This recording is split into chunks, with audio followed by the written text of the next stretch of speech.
Saudara Ketua Indonesia Police Watch Sugeng Teguh Santoso mengungkap ada upaya perlawanan dari kubu Irjen Verdi Sambo untuk menghalangi tim SUS mengungkap kasus kematian Brigadir Yosua. IPW menilai jika Irjen Verdi Sambo punya pengaruh cukup kuat karena sempat memimpin Satgasus Merah Putih yang sempat dibentuk oleh Tito Karnavian saat menjabat sebagai Kapolri untuk menangani dan membongkar kasus besar. Namun Kapolri Jenderal Listio Sigit Prabowo akhirnya membubarkan Satgasus Merah Putih setelah mencuatnya kasus pembunuhan berencana Irjen Verdi Sambo.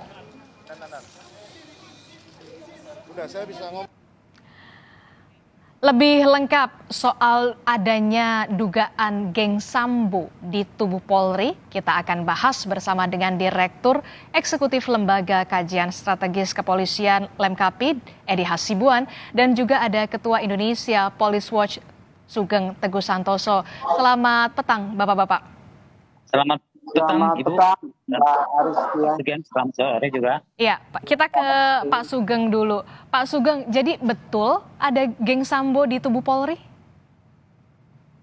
Iya ada, dan saya IPW yang melansir pertama kali adanya geng mafia yang diketuai Sambo. Ya, geng mafia ini kan bekerja menutup satu kasus kejahatan dengan kejahatan. Menutupnya dengan apa? Dengan suap, ya, dengan rekayasa kasus, ya, dengan membuat narasi bohong, ya, dengan intimidasi, ya, bahkan dengan perlawanan legal yang bisa dilakukan. Ini adalah model yang sudah ada kalau kita pelajari kasus-kasus mafia yang sudah ada di Amerika, ya. Nah, dalam kasusnya Pak Verdi Sambo, ini model analisis ini terjadi. Ada satu kasus pembunuhan, kemudian bukannya diungkap oleh penyelidik atau penyidik, malah kemudian terjadi penghilangan jejak tindak pidana, ya, dilakukan oleh oknum penyelidik dan penyidik. Pak Sugeng. Kemudian juga, ya, halo. Pak Sugeng, ya, seberapa kuatkah mereka dan siapa saja yang masuk dalam geng Sambo ini? Loh, sudah nyata itu, ada 62 orang yang sekarang ini diperiksa, 35 terduga pelanggaran kode etik dan juga pelanggaran obstruction of justice, ya, dan 4 sudah tersangka.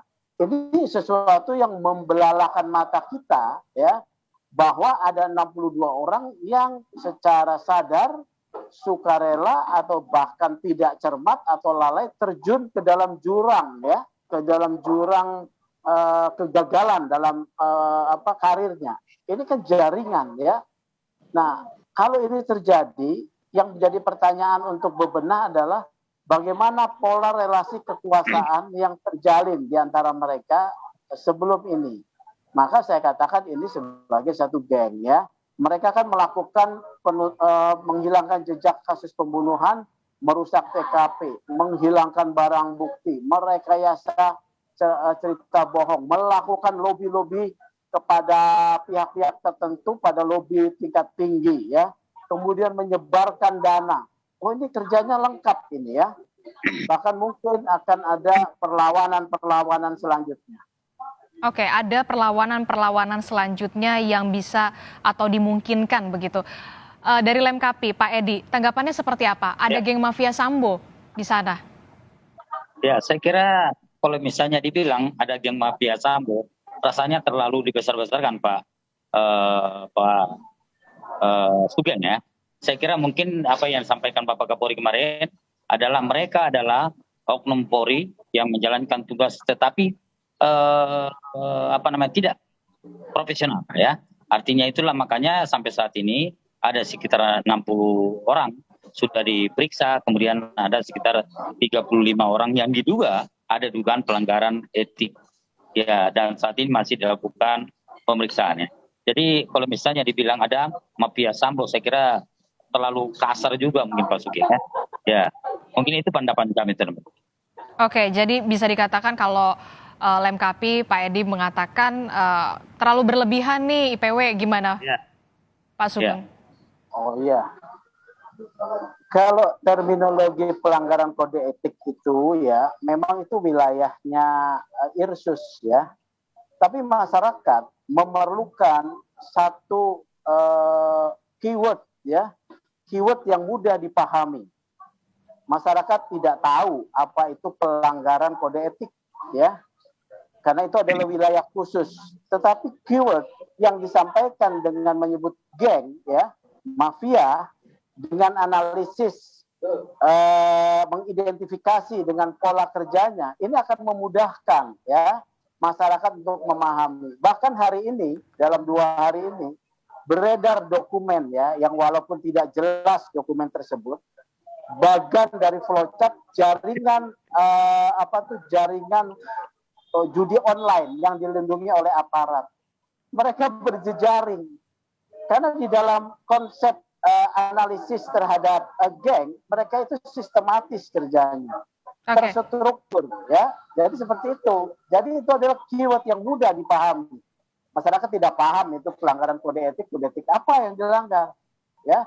Tapi ketika kita menggunakan keyword yang mudah, pelaku kejahatan menutupi kejahatannya dengan kejahatan yang lain, dan kemudian modusnya, model penutupannya itu mirip sebagai satu jaringan kejahatan jahat yang berjejaring, itu klop menurut analisis IPW. Persoalan kemudian diksi kasar atau tidak, ini wilayah yang menjadi wilayah demokrasi ya, bahwa itu bisa disampaikan, tapi harus ada analisisnya. Saya membuat ada analisisnya, tidak kemudian hanya melontarkan isu. Oke, Pak Sugeng, kami juga memperoleh dokumen soal Kaisar Sambo dan juga konsorsium 303 yang juga beredar di media sosial. Betulkah itu, Pak Sugeng? Kalau pertanyaannya betulkah itu, saya tidak bisa jawab. Tetapi data yang disampaikan memuat kecukupan informasi untuk ditelusuri, ya. Karena di situ ada nama disebut, ada identitas, ada nomor telepon. Walau saya sampaikan selalu bahwa ini ditelusuri dengan profesional dan mengedepankan asas praduga tak bersalah. Karena beberapa nama disebut di sana belum tentu bersalah, ya. Prinsip-prinsip hukum, keadilan dan kebenaran tetap harus dikedepankan, gitu ya. Oke. Ya, saya dulu. Oke, Pak Edi, ini kan. Ya. Oke, Pak Edi, ini kan kita tahu, kalaupun Anda menilainya begitu berlebihan, tapi kita tahu faktanya ada 60 lebih polisi yang kemudian melanggar etik, diduga melanggar etik. Sistematis begitu untuk obstruction of justice. Ya, saya kira memang kepuluhan daripada oknum ini saat ini memang dalam pemeriksaan di Inspektorat Khusus ya, Polri ya. Dan mereka nanti akan dilakukan penelitian satu persatu.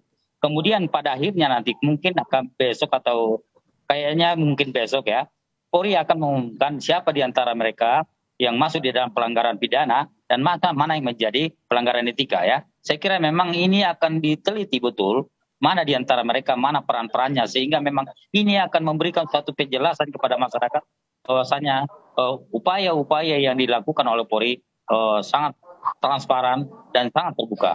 Artinya memang siapapun mereka, Polri adalah buat tim khusus Polri, tidak ada masalah. Yang penting kalau memang ada pelanggaran, ada indikasi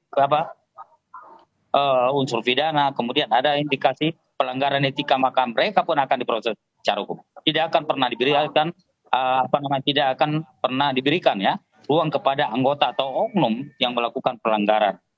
Saya kira itu yang lihat kemarin dari pernyataan Kapolri dalam hal ini sangat tegas secara ini. Dan yang penting adalah, yang paling penting saat ini masyarakat perlu dukung terus Polri. Bagaimana caranya biar apa yang menjadi permasalahan yang ada di Polri saat ini bisa cepat tuntas.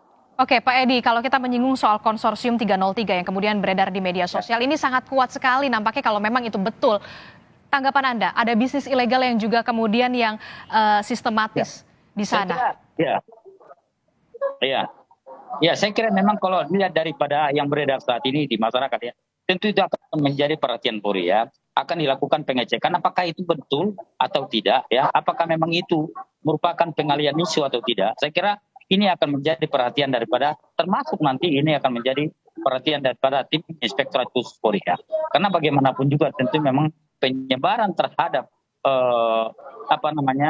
semacam apa tadi yang dituduh sebagai jaringan tadi itu adalah tentu akan menurunkan citra Polri di tengah masyarakat ya. Dan kami setuju pasti Bapak Kapolri, pimpinan Polri dan tim Inspektorat Khusus atau juga tim khusus Polri akan melakukan pendalaman terhadap kebenaran informasi ini. Karena ini adalah informasi yang tidak tahu dari mana, ya. Apakah itu benar atau tidak, ya. Tetapi apapun juga alasannya, saya kira ini pasti akan menjadi masukan untuk Polri di dalam melakukan penelitian sejauh mana kebenaran daripada informasi.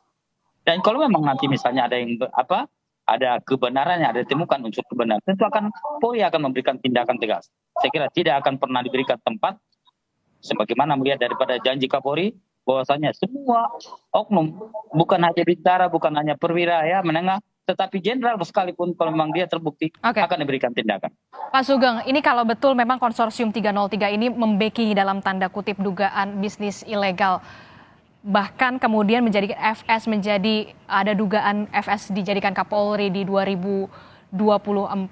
Tanggapan Anda? Ya itu kan memperkuat sinyalemen analisis ya IPW adanya geng mafia ya. Dokumen itu memperkuat hal seperti itu pertama. Yang kedua tapi IPW lebih kritis ya, lebih tajam lagi ya. Ini dokumen dibuat oleh polisi ya.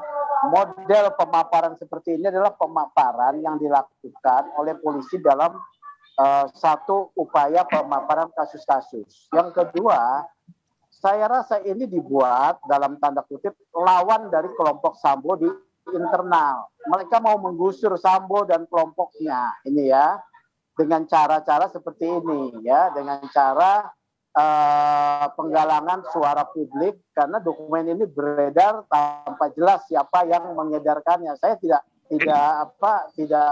dapat mempercayai dokumen ini karena beredar tanpa ada sumbernya ya. Oleh karena itu profesionalisme dalam mengusut dengan mengedepankan asas praduga tak bersalah itu sangat penting, karena beberapa nama disebut belum tentu bersalah. Walaupun dikaitkan sebagai kelompok yang tadinya ada di Satgasus ya, mereka harus dikedepankan asas praduga tak bersalah. Ini soal perebutan posisi ini ya. Sambo sedang terpuruk, kelompok ini kemudian mau menggusur mereka dengan cara-cara menunggangi isu seperti itu.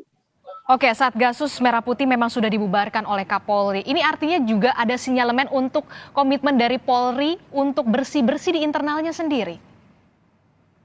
Komitmen itu harus diwujudkan ya. Dalam proses ini, apa yang menjadi catatan-catatan penting dalam pengungkapan kasus Sambo ya, menjadi catatan penting. Kemudian juga apa yang berkembang kemudian dalam dokumen ini juga penting. Nah, komitmen itu harus diwujudkan dengan satu cara yang bisa dipercaya ya, penataan kelembagaan, transformasi kultural, khususnya transformasi kultural ya, dan juga pengawasan internal yang memungkinkan publik bisa terlibat, tokoh masyarakat atau akademisi bisa terlibat. IPW mengusulkan bahwa dalam Komisi Kode Etik Kepolisian Polri dilibatkan adalah publik, tokoh masyarakat, dan juga adalah akademisi. Karena layanan polisi konsumennya itu masyarakat, seperti itu. Oke, Pak Edi, sepakatkah kemudian ini menjadi komitmen Polri yang memang harus dilakukan untuk bersih-bersih di internalnya sendiri? Ya, saya kira memang itu pasti ya. Tapi kalau kami memberikan pandangan bahwasanya kehadiran daripada tadi informasi-informasi yang tadi, yang termasuk misalnya ada jaringan seperti itu, saya kira ini merupakan bentuk ya perlawanan yang dilakukan oleh pihak-pihak lain. Ketika misalnya Polri saat ini di mana-mana ya, hampir seminggu ini kalau kita lihat Polri, seluruh Polda di Indonesia melakukan penegakan hukum. Ya, semua Kapolda saat ini melakukan penangkapan terhadap bandar-bandar judi ya, termasuk judi kelas kapal di berbagai tempat. Dan ini sebagai dampak daripada muncullah namanya tadi yang ada yang konsorsium tadi ya.